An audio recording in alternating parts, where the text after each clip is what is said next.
here, so let's troll him. I'm gonna start with the chicken transformation. Why am I a chicken, guys? He doesn't know.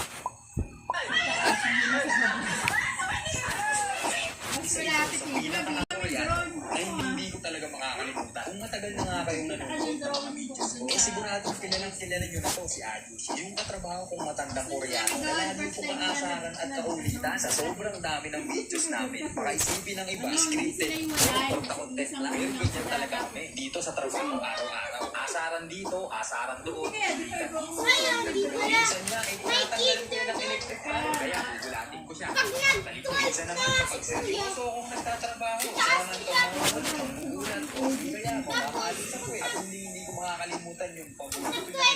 Philippine sarap, Napoli sarap. Madalas na rin ako binibigyan ng kung ano-anong pagkain. At para makabawi ako, lagi ko nga siya binibigyan ng kape. Parang naging mandatory na ngayon pagbibigay ko sa kanya ng kape. Dahil nga minsan, pag una akong lalabayan, nakaabang na. Akala ko sa pilas lang kung sino may checkpoint at mga nangunguha dito din pala. Kailangan may lagay ka. Isa pa nga sa nagustuhan ko sa bandit namin. Lagi niya akong minamasahe kapag alam niya na papunta ko. Pagka naman nakita ko ng pagod siya, ganun din ang ginagawa ko sa kanya. At madalas nga kapag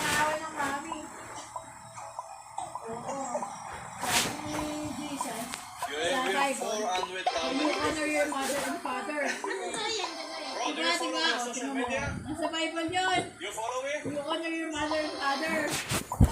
Sabi. Ano yan sa fellowship namin? Yeah. Do you know that that's the commandment and a promise? Do you know? It said there, you honor your mother and father and you will live long.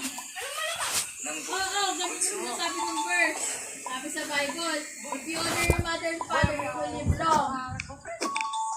Tulad ko, hindi ako mamatay. Live long. If you honor your mother and father. Nangahawa naman. Kaya, hindi ko sabi. Hindi mo sabi. sino man nanalo. Kaya oras. Natin tayo.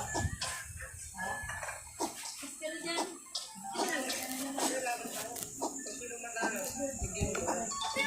Ay, nakasila mo ng bulsa ko pa yan.